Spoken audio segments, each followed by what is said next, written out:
Katie, thank you for letting me come. And I'm going to visit your classroom tomorrow and learn a little bit about South Carolina history. So tell me just a little bit about how the lesson's going to go. I've looked at your lesson plans, but just in brief. All right, so we're learning about the Declaration of Independence.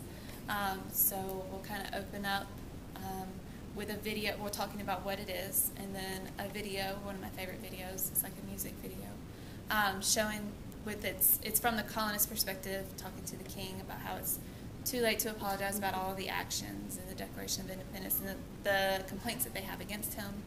Then we move on and we kind of review the Stamp Act Congress, First Continental Congress, and Second Continental Congress that they learned about in Lesson 2. They will do a think, pay, or share to summarize that in their notes. And then we will talk a little bit about South Carolina's delegates that they sent.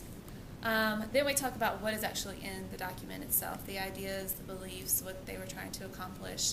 And we'll look at the document, the declaration, and they will get to, I pass around my copy, my little fake copy, and they'll get to look and see what it looks like, you know, the handwriting and everything. And then we'll end with them doing like a worksheet on the 5 South Carolina delegates, and then they'll play Guess Who with their faces and kind of questioning each other, trying to guess which delegate they are. Okay. And I saw where at the your assessment is that game itself. So tell me a little bit about how the game itself will be your assessment. All right, so you know, while they're playing, they have to ask yes or no questions. And it should be based off of the worksheet, because on that worksheet there are little short biographies of each man. And so if they're holding, for instance, Edward Rutledge's card, the other group members will have to ask questions like, you know, was he a farmer, or whatever it says in there about him, to kind of narrow down which one it is. Now, I will be walking around making sure that they are asking content-based questions and not silly questions. And so as they are, you know, asking and answering, you know, they'll be checking their answers on the worksheet to make sure, you know, oh yeah, that was this guy. And just to make sure that there's not any confusion. I know it can get tricky between the 2 juniors and the senior, and just to make sure that they are, you know, understanding who is who. Okay. So am I correct to say that your assessment's going to be basically listening to their questions to see that they're quality and content-based questions? Okay. I saw on the plan about note-taking and FC, and tell me a little bit about how that's going to look and what you're talking about. So FC stands for flip chart, and there will be some notes on the board. They will copy a few notes down. I always encourage them to abbreviate and paraphrase, and we went over at the beginning of the year what it means to abbreviate and paraphrase, because they don't all know that when they come into 8th grade. And so we've gone over that. So hopefully they aren't writing every single word, but there's some that insist on doing it. And so there's a few notes that they'll copy. Like I said, with the 3 meetings, they'll do the think, pair, share, where they're kind of writing their own summary notes of those 3 meetings. But yeah, they'll be up there. They'll paraphrase and write them in their own words. Okay. And you've mentioned twice about them being in groups for the think, pair, share, and then again for with their play teams. How do you go about determining how the groups are? Are they heterogeneous, homogeneous, or random? Or well, they you know, it's their seating chart. It's their kind of permanent seat. I try to change it every quarter. But they are kind of set up some high and some low, some on the same same playing field, and then sometimes I like to do boy and girl just because it pushes them outside of their comfort zone for some of them. Not all of them. Some are very comfortable talking to the opposite sex in 8th grade, but not all of them are. And so I try to do that because it kind of they're forced to open up a little bit more, and they're not, you know, sitting there with their buddy that they always kind of talk to, and they want to talk about other things. By doing that, it kind of makes them talk about the content because they don't have anything else to talk about. So I like to do that as well. So you feel they're already comfortable because it's been groups they've been in for a while. Yes, so yeah, they've been changed every day. They've been in these groups since the second week of school. So they're by a partner that they sit next to, but then they're also in quad. So I'll either say work with your partner or work in your quad, and they know that means those 4 right there. So to some degree, they're determined based on social situation that they're in, what the grade level and how comfortable they are with talking to the people in their classroom. Okay, good. As they were talking about understanding versus knowledge, how can you differentiate that, or will you be able to differentiate that when you're taking them from the knowledge base to the understanding base in this lesson? So in this lesson, we'll go to the understanding next week. So today it's just kind of, front loading all of the knowledge in there.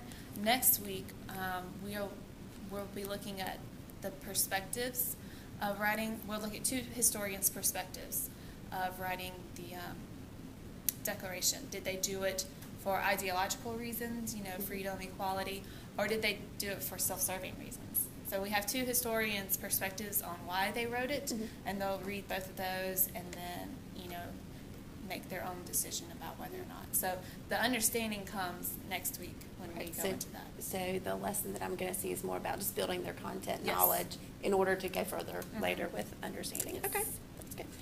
Anything you expect to happen, misconceptions or difficulties or confusions that you, either from teaching this in the past or as you look at the information that you think that will be difficult for the students? One misconception that comes up a lot is just, especially once we get to the Constitution, is they either want to lump them together as one thing, the Declaration of Independence and the Constitution, or they really confuse them. They think preamble, they think we the people, they think Declaration of Independence. And so later on, I have to do a lot of, no, that was, that. This time, though, I did read them. I read them or I will read them, the preamble to the Declaration. So it'll be on the board, and I'll read that to them. We hold these truths to be self-evident. And so it is different than we the people of the United States. And so maybe that will trigger something different.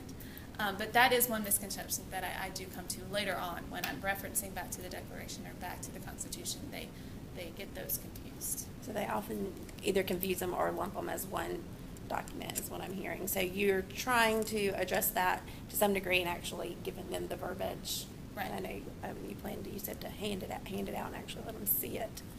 And so, so thinking about that might be something to continue to think about because they still do that in high school. They're still going to get that confused. Okay. Anything that you have been working on instructionally that I can help you with by noting during the visit? I've been working on making sure, differentiation, making sure that everyone is engaged because I have some very high students and some very low students, and I don't want the very high ones to be bored, and then I don't want the very low ones to get lost. And then trying to juggle and make sure that everyone on the spectrum is engaged is something that I've been working on. Because, I'll monitor, I'll walk around, I can kind of see that glazed over look happening for both parties. The high ones are bored, the low ones are lost, and so they just give up and they zone out. So I'm trying to notice when that happens and maybe change the tone of my voice or, throw something out like getting out the Declaration and passing that around. So maybe the really high ones can sit there and actually read the words and understand it, and low ones just might think it's interesting to feel and touch something and see it. And so trying to do something like that or just, I can see the glazed look happening. It's like almost instantaneous. They all just kind of, and I've lost them. So trying to keep that engagement along the spectrum is really something I'm trying to work on. And I think that's always a challenge. Yes. But I'll note that, and maybe we can have some feedback on the post-conference.